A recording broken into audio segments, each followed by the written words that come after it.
Kenny. I want to get some thoughts quickly off the top on UFC 251, Usman versus Burns. And I'd imagine you share my disappointment that Jorge Masvidal is not competing for the undisputed welterweight title, given all the work he's put in a near 20-year career and the fact that he seems to have earned a shot at that undisputed title. Happy for Gilbert Burns, Kamaru's teammate, to get the opportunity, but do you feel shortchanged at all that we're not seeing Gamebred on July 11th? I think a lot of people expected to see Masvidal in there. It seemed like he had his camp ready. He was bringing in a lot of high-level wrestlers to get ready for that fight against Usman. And unfortunately, it didn't pan out. I think that's the fight everyone wanted to see. It seemed like the UFC tried to make it happen last minute. It didn't pan out. And now it's in the hands of Gilbert Burns, a guy who has been extremely consistent. He's been on fire as of late, showing incredible improvement in his striking skills. And I think he has an advantage heading into this that no one else has in the welterweight division, and that is clearly the fact that he has been training with Usman for years, and they both know each other inside and out. And I'm curious to see how this fight pans out for a guy in Kamaru Usman who does his best work when he gets people on their back. I'm curious if he's actually going to try to put Gilbert Burns on his back, knowing what he knows from training with him. So a lot of questions there. I can't wait to talk about that fight as it moves forward. Still an awesome fight, so I'm not incredibly disappointed. We talked a lot 2 weeks ago, or at least mentioned the loyalty that a lot of these athletes have had to Henry Hooft, Michael Johnson, Kamaru Usman, Gilbert Burns, Michael Chandler. I mean, seems like most guys, when they align with Henry, they stay with him as a striking coach. Is Henry even going to corner Kamaru against Gilbert? What are they going to do? I don't know if this is again, hearing from a couple different sources that it's possible that Kamaru Usman hasn't been training with Henry Hooft as much as of late. I don't know how much truth there is to it. Okay. And I don't know if, Hooft is going to pick sides, if he is going to, corner one guy, or if he's going to step aside. I don't know that. Again, for me, there's an interesting drama here in this fight, and it's always interesting anytime you get teammates fighting each other. So, I can't wait for this fight. Very interesting. These guys are boys. I mean, your buddy, the photographer Ryan Loco, said this seems super weird to him, spending all the time with those two guys. Kami Barzini, Greg Jones, or a couple other coaches that I think will have to make a decision. Vicente Luque, I believe, has been in the corner of Gilbert Burns. I feel like I saw Burns corner Kamaru at one point in time. I could be wrong, but I feel like these dudes are tight, and it's a crazy backdrop. And at least as far as the 3 title fights, this is the closest one on paper, according to Vegas. Kamaru Usman minus 210 right now, and Gilbert Durinho Burns plus 175.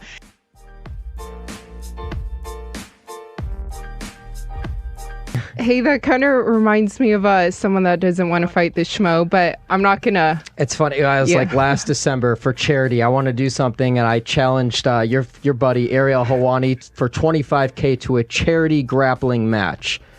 I'll find a way to find $25,000. I know ESPN would find $25,000, $50,000 on the line, charity grappling match.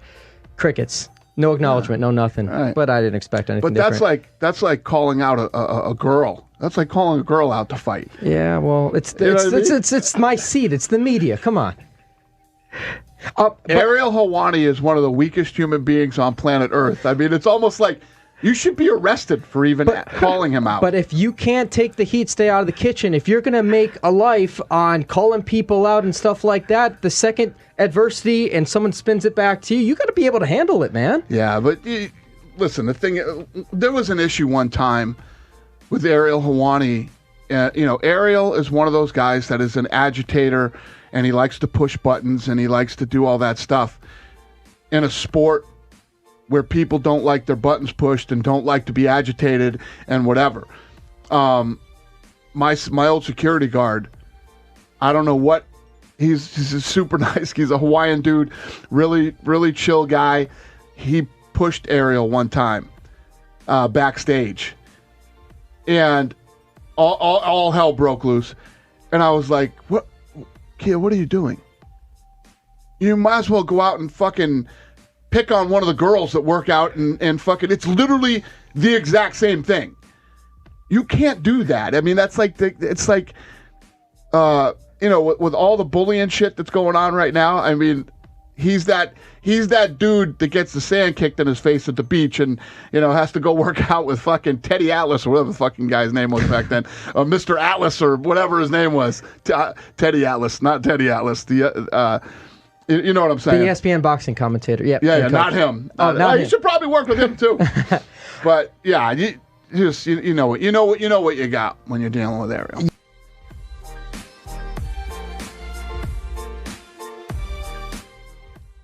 Of the 3 title fights, who has the most pressure on their shoulders? My answer was Max Holloway, because I feel like if you lose twice to the champ, you're in purgatory, right? You're stuck. And we saw what happened when he moved up to 155. He was a little small for the division against Dustin Poirier, at least. Do you agree with me, or do you think there's more pressure on, I don't know, a Jose Aldo, probably last time he fights for the belt, or an Usman? What do you think? I think maybe it'll be, for me, it's between Aldo and, the Usman thing. There's 2 different reasons. For Aldo, anytime it's your last of anything, especially fighting for a belt, that's a big spot. And it's also a big spot being that he can become a 2-weight champion and all these other things with all the questions about him getting the title fight in the first place. That makes it difficult. Usman, because all reports sound like he's leaving this team and, he's going to train somewhere else, and now he's defending his belt against his teammate. There's a lot of pressure comes with fighting someone that you've trained with for a long time, someone that's going to get to stay home and you're moving out. Like, that's another big factor into the fights. It's just it's between those 2. I know what you mean about Max, but the thing about Max is he's in such a tough weight, and Volkanovski isn't a guy that's held the belt for a long time. So we don't know how long he's going to have it. You know what I'm saying? Like, even if Max loses to Volkanovski again, and then Volkanovski isn't the champion, there is reason to say he could fight someone else for the belt. But he won't fight Volkanovski again. He won't fight Alex again if he loses to him.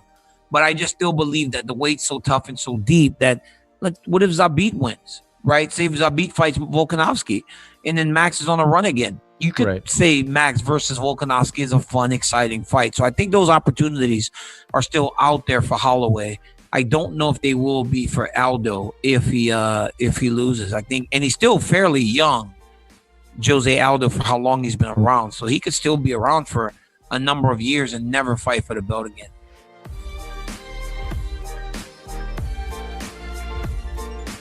What's going on with the female featherweight division in the UFC? You look at the rankings, you can't list 15 females there. What's the future of that division? I literally just told Sean and Mick in the last meeting, let's get this division built for her. Let's build this division for her and let's start figuring this out. Who's competition? And now she's talking about retiring? Yeah, she said, this is quoting, the article. I don't know. I've achieved everything I wanted. I'm well. I can go on with my life, maybe take a new step, maybe find new talents, help some girls there, maybe be a coach too. You know what's awesome about that? When you think about it, her retiring isn't awesome. That actually drives me nuts. But it drives me nuts. You know how I always say, if you're talking about retiring, you probably should, unless you're where she's at. It's like what I said about Cormier when he was talking about retiring a couple years ago. In this time when I got guys crying about money, one of our female fighters who could go on and keep doing this for a long time is saying, maybe I retire now. She's got plenty of money and she can do it. Nobody ever brings that shit up, that the women are treated just like the men here. This was some of these other, even tennis, which is a massive sport that's been around forever and has huge TV deals. And, they do the, what's the one in New York that they have every year? No, not Wimbledon. I know exactly where it's at. the U.S. Open. I mean, U.S. Open, Wimbledon, all these things. And the women still don't make what the men do, you know. Amanda Nunes is in a position where she can retire. Yeah, I mean, I could second that. If a title is on the line, doesn't matter if it's a male or female, they will headline that UFC pay-per-view card. Cejudo, in a division that I was considering dropping, a million times. We kept it around after Demetrius left and Cejudo won. and Cejudo retires. You know what I mean? It's like, I can't fucking retire right now, right?